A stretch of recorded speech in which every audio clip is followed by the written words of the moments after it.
This is advice for new entrepreneurs.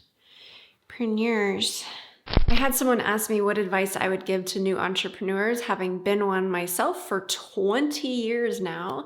And after thinking about it, really, I think it all boils down to two things.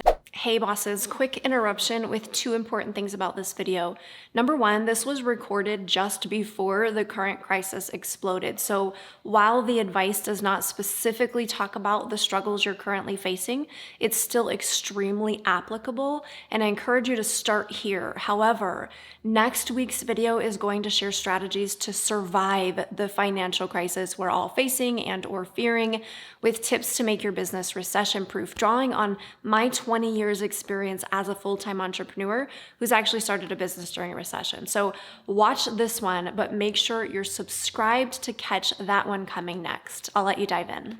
Now, I have had service-based businesses, product-based businesses, direct sales businesses, online, offline, some of them wildly successful, some of them wildly nightmarish. But had I understood these two things 20 years ago, my first business probably would not have made me as sick as it made me. Let me actually take you back to the beginning. When I was 18 years old, I first got certified as a massage therapist, started working for myself part-time.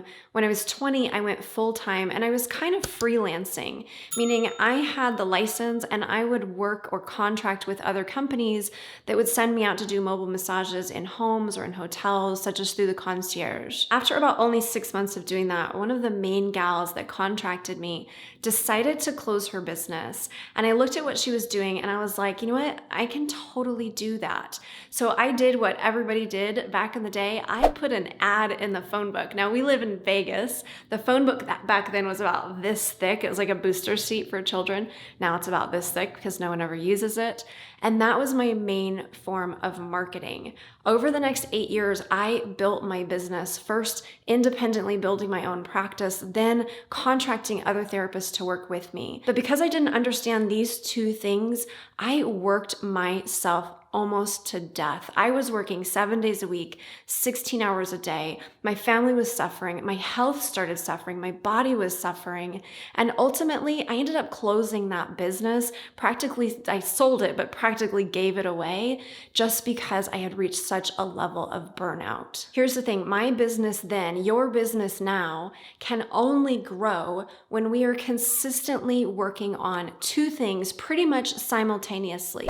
And that is our foundational skills specific to our business and our mindset. I didn't understand this in my first business. I didn't understand that the level of skills and the level of thinking that brought me to one level of success was not going to bring me to the next one. You are your business. You are the most important tool of your business. You are the most important strategist in your business. You are the most important everything in your business, and you will be the bottleneck if you are not constantly developing the things that will allow you to develop the business. So do me a favor right now. I want you to write down two questions. Number one, what skills do I need? And number two, who do I need to be? I just did a video on creating a personal development plan that takes those two questions and several more and helps you to actually create a plan, something that you can execute every day or every week that's gonna allow you to continue to develop the skills and the mindset that will allow you to grow your business. And yes, I do think that we need to be working on one or both of these at least for a few minutes every single day. If you're too busy to work on these two things, you're too busy to have a successful business. The habits that you're working on today, both personal and professional, will determine the trajectory of both yourself and your business, whether you are steadily inclining or steadily declining. Because the thing is, things do not naturally grow without a little bit of help, without some support, without some protection, without some strategy.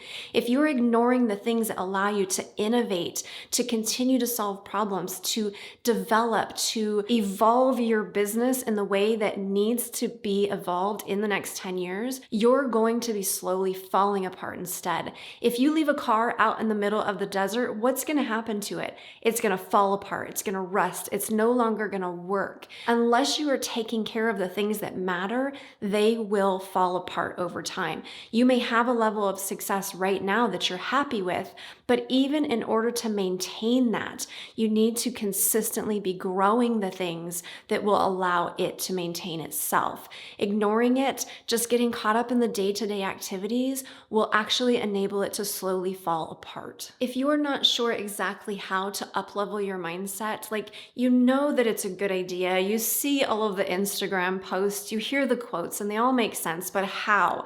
How do you actually do it? I have a free training that will help you out. It'll show you the only 5 areas that you must be addressing, and it includes exercises to get you started. It also gives you first dibs on my Breakthrough Boss course, which is launching soon. This is going to take you deep dives, step by step, into how to up-level the mindset that will help you to up-level your business. By the way, if you're brand new here, my name is Tara Wagner. I have been coaching on belief breakthrough and helping women to crush their goals, not their soul, for the last 10 years. If that is something that you know you need, be sure to subscribe, hit the bell for notifications, check out my free trainings below, give this video a like, and most definitely drop me a comment letting me know your thoughts. I would love to hear from you. Thank you so much for watching, and I'll see you in the next one.